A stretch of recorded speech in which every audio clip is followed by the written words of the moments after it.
Hey there friends, Martin from Matthew's Studio coming to you once again from my backyard. We got another great question, this time from a gentleman named John Bowen, and his question was, hey, when I'm trying to seam together two silks overhead, what's the best way to do that? As grips, we work with a lot of textiles. We work with diffusion, such as grid cloth or silk, to diffuse light. We use mass bounce and muslins to bounce light, and we use duvetine to take light away. There's a ton of other fabrics out there in textiles. You can check them out on msegrip.com. Do a little bit of homework. It's great to know about these guys. It's the tools of the trade. So moving right along, I reached out to a buddy of mine, Max Thorpe. Awesome grip. He's a Krieg grip. He's also a best boy. I've worked with him on Crazy Ex-Girlfriend, Homeland, Picard, on the latest season of Mandalorian. Pretty amazing. He was a key grip on True Blood. This guy's done a lot of stuff, and he knows how to grip, guys. I asked him, hey Max, what's the best way to seam together two silks overhead? And he said, ooh, I'll tell you what, man, I've seen it done. I've seen it done many ways, and it can be a real SH*T show. You know what I'm talking about. It can be kind of tough. So he said he's seen it a couple different ways that have been kind of effective. He's seen folks take the webbing, which is these fabrics are available in many different sizes, 6x6, 8x8 foot, 12x12, 20x20. Those are kind of standard sizes, and you can also have them made in all sorts of custom sizes. We do that at Matthews, guys. Give us a holler. We'll make you custom size rags. The best rags in the industry. Anyhow, the webbing that goes around these things have little grommets in them. These grommets are to be able to tie string, kind of think of like a shoelace going through each one of these grommets, and that's how we use them to secure them to a frame or to existing architecture or whatever it is. The webbing is the strongest part of this textile. It goes around it to reinforce the ends and to be able to tie it, rig it, work with it without damaging the actual textile itself. So he's seen people take hook Velcro and loop Velcro. He'll take the hook Velcro, run it along one entire edge of the webbing of the rag, and seam staple it all the way to that one edge. And then he'll see someone take the hook Velcro on the other side, or the loop Velcro on the other side. So you have opposing Velcro on each textile on their webbing, and then boom, you marry them right together, and you have a clean, smooth, beautiful seam.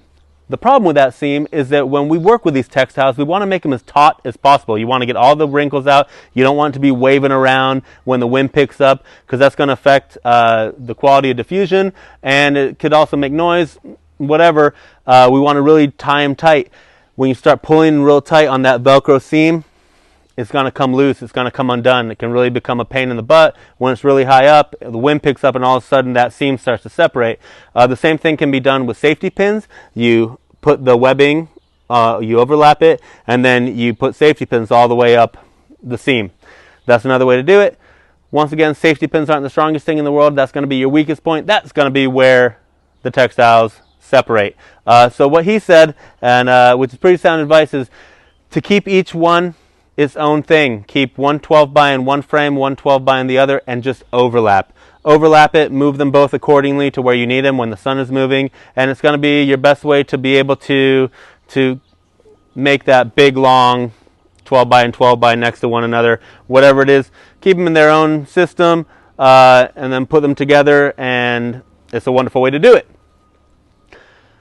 When we're talking about seaming together textiles, I found it a good opportunity to show you guys a couple different tricks. This one that I'm going to show you firstly is not meant to be overhead because it has some pieces of wood, cribbing involved, as well as grip clips. You don't want those things whipping over people overhead, but if you're trying to seam together two blue screens or green screens that you're staring right into that are standing up vertically, here's a wonderful way to do it.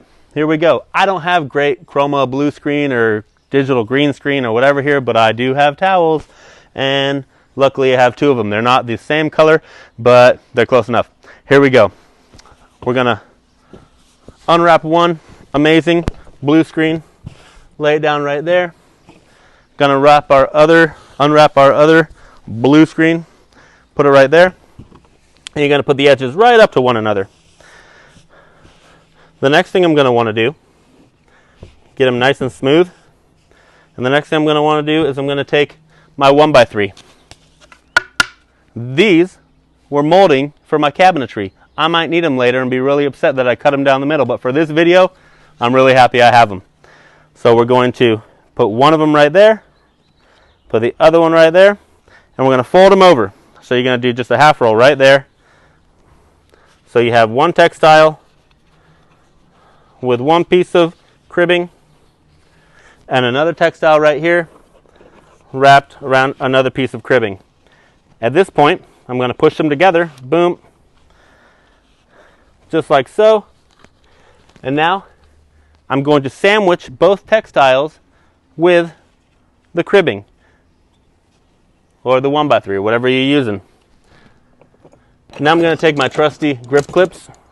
For this dimension, I'm using number ones. Number ones, spring clips, pony clips, grip clips, whatever you call them, they open to around 1 inch. That's why it's a number one.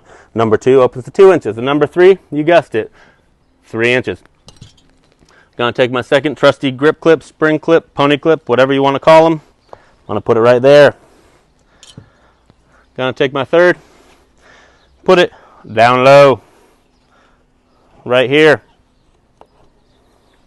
All right, so now I'm going to show you that awesome seam that I just made. I just married together 2 towels with a nice clean seam, and that's going to make your visual effects folks really happy. That way they don't have to deal with a real messy seam in post, and it's going to be as clean as possible. Yes, you have a line up the middle, but you have a nice straight clean line. Once again, you don't want to do this on overheads because you don't want this piece of wood or the grip clips whipping around overhead. It's a safety thing. But if you're going to be doing this vertically on a stage, something like that, working with textiles that don't have webbing or don't have a wonderful way to put them together, this is a really clean, wonderful way to do it. Moving right along, kind of the same principle. Let's say you have the end of a textile, the corner of a textile right here, and there's no grommet, there's no webbing, and you want to be able to bite it without damaging the rag, or bite it nice and evenly. So what I would do is take 2 little blocks, cribbing, Martine's molding for his cabinetry, and you're going to sandwich that corner. You got 1 block on the top, 1 block underneath. You see that? 1 block over top, 1 block underneath. Get it right there to the corner, to the edge. And now I'm going to take a beautiful black mid-jaw Mathlini of the 3-inch variety here, and you're going to bite that little sandwich. Oh, I'll bite a sandwich now, I want lunch. Here we go. I'm going to crank down on it.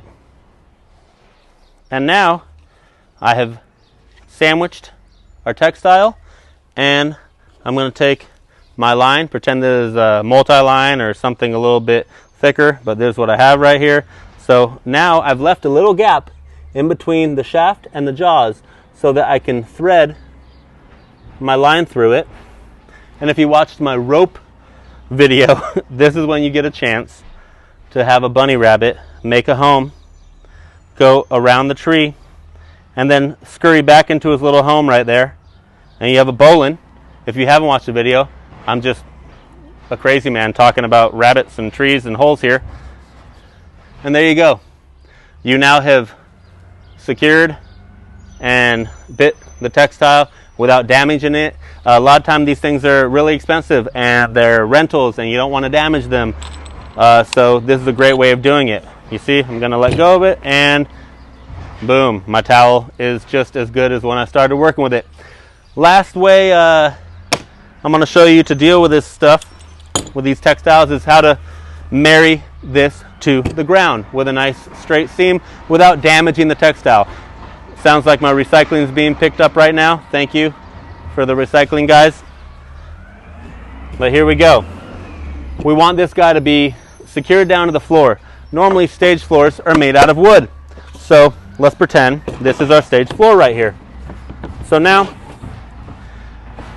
we have the edge of the textile all the way nice and flat, and we're going to take 2 pieces of cribbing, 2 pieces of wood, and we're going to put one of them on top of the textile. Hi Dahlia Faye, I got a 3-year-old here that I'm trying to watch as I do this video, multitasking as grips normally do. You want to sit over here? Come sit over here while I finish up, okay my love? And then I'm going to take my second piece of cribbing, and this is the one that you're going to screw through. You're not going to screw through this piece of cribbing. You're not going to screw through your textile. What you're going to do is you're going to kind of clamp it down by putting that piece of cribbing on top of both the textile and the piece of cribbing that's holding it down. Have a seat on your apple box, my love. And now I'm going to take my impact driver right here. Normally you don't bring these to set. You use them for your rigging, you use them in many different places. You don't bring the impact to set because it makes a loud noise and the key grip looks at you and yells at you and says, why didn't you just use a quiet drill motor? What's up? This is an impact driver right here, my love. But check it out. Here we go. I'm going to take my screw.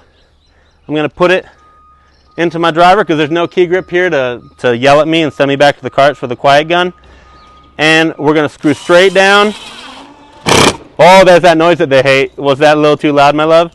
All right, here we go. You see what we just did? We just sandwiched between the stage floor and that piece of cribbing. We just sandwiched it down with this piece of cribbing without damaging the textile, the rag. Once again, you don't want to damage these things. They're expensive. A lot of times they're rentals, and you want to keep them as nice as possible. But check that out. Come around the side here so people can see who I'm talking to, my love. So you see that? It works really, really well. It secures it down to the floor, and I'm going to show you as I take this thing apart. Careful, I don't want you to fall. We have not damaged or gone through any of this. Same towel, no holes in it. Wonderful. Dahlia Faye, thank you for being so patient. Thank you guys for your questions. Once again, Martine from Matthew's studio coming to you from my backyard. Yes? My boot's falling off. Her boot is falling off. So I'm going to tend to that. We'll see you soon with the next question. Keep them coming in. Thank you so much for your guys' support. And let's learn more grip stuff. Coming around to turn the camera off. You ready, darling? Mm-hmm. Let's go, my love.